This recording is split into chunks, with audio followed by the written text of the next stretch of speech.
And what a night last night. Flipping heck, I was making the tea. I know it was quite a late tea. And the Lionesses were singing God Save the King. And then within a couple of minutes it all changed, didn't it, dear me? But however, England are through to the Euros semi-final after a dramatic penalty shootout against Sweden last night. Of the 14 taken, only 5 were scored. An absolute nail-biter. And one of them, of course, by the North East's very own Lucy Bronze, who decided to drive her spot kick down the middle, right down the middle, in fact.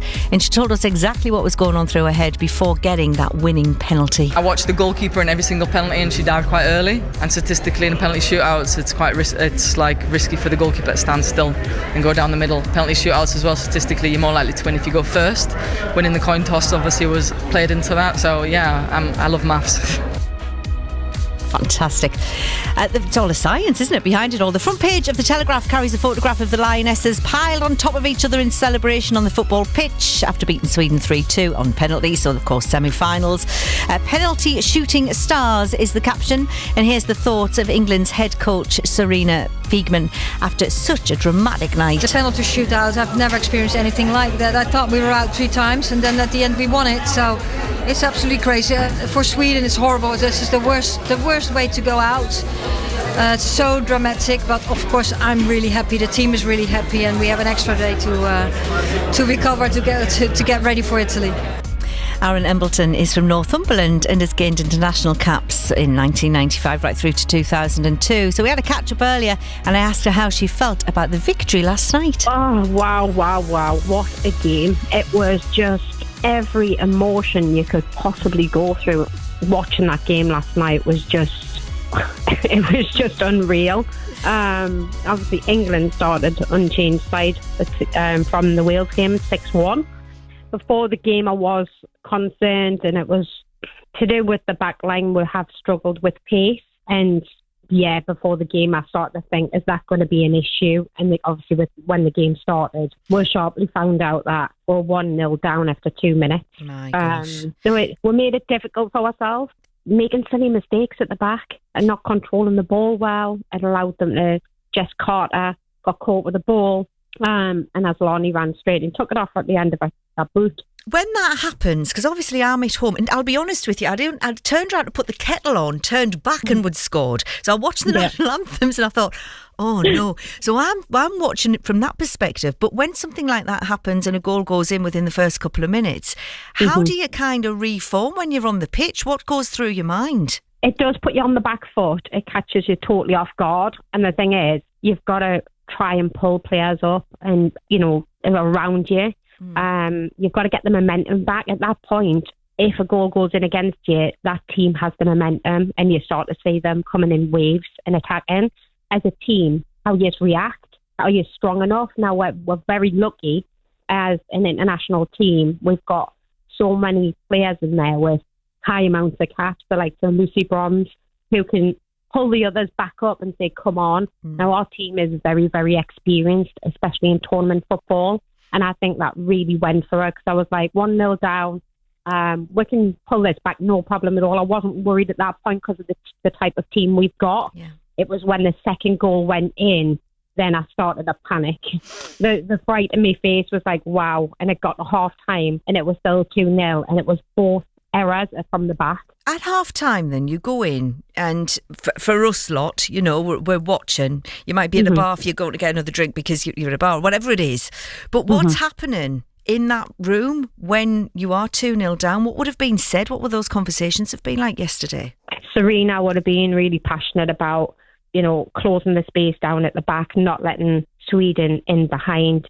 Blank and Stennis was just running riot up front. They were very, very physical. And I think she would have straight away have said that bullying were completely out the game here. I've seen even Lucy Bronze, and we all know Lucy Bronze is hard as nails. She was getting pushed off the ball. And I was thinking, get it together, that you can see the type of game they're playing. They know that trying to bully were out of the game. Yeah. Start to be a bit more physical back. And I think when they came out in the second half, it was like that. They started, the midfield started to be a bit more physical with their midfield. As Lonnie, she went off injured, which I think was instrumental to Sweden. But yeah, that's what goes through your head. Like, you're there, you want to pull your teammates up around you, and it's a case of being patient. And then, of course, the second half, it was a complete turnaround towards the end. I mean, to be honest, they hung on till the very end, didn't they? And then we went to extra time, and then, of course, penalties. And a great story. You mentioned Lucy Bronze, the scoring of the win penalty. I mean, at that moment, I think that, well, obviously the whole place just went up. How would she have been feeling? Oh, she would have been elated, but at the same time, if you 2-0 down, the ball came over to the back post.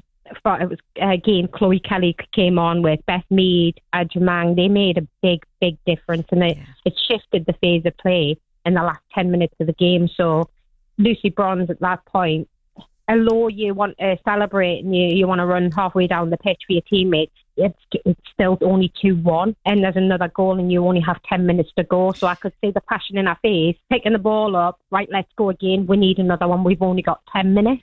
And then you see that momentum then flip the other way, don't you? Because the girls are then thinking, right, we've got 10 minutes, let's do it. Yeah, that's it. You're seeing there was like a spark, went a switch. England weren't switched on for quite a large part of that game, and that was purely down to Sweden. And, take my hats off to them. They were phenomenal. That switch got flicked in the last 10 minutes, and we woke up. And then Chloe Kelly came on. She's a massive impact player. Came off the bench. And that's why Serena put her on, and she was just delivering into the area on a sixpence piece, really. And it was obviously the second goal went in from Ajamang, which was a bit of a scramble in the box, but cross came in. 2 goals, very similar. One at the back post for Lucy Bronze, and then one for Ajamang, which was to her feet. Well, it dropped down and she 5-footed in the back of the net. That made it 2-2 at that point. I was like, we're back in it. But it was late on then. It was late, flipping heck. And then this morning, of course, they wake up knowing that it's Italy next. And will that be, well, it's not going to be easy, is it? No, definitely not. Italy's got some cracking players. The captain centre forward, she's been scoring out for skin. Again, it's a reset. Again, after you've come off the back of such quite an emotional game at the end, when it gets to the likes of penalties, extra time, and then it goes into penalties, you're physically exhausted, and mentally, it's a bit of a chess game.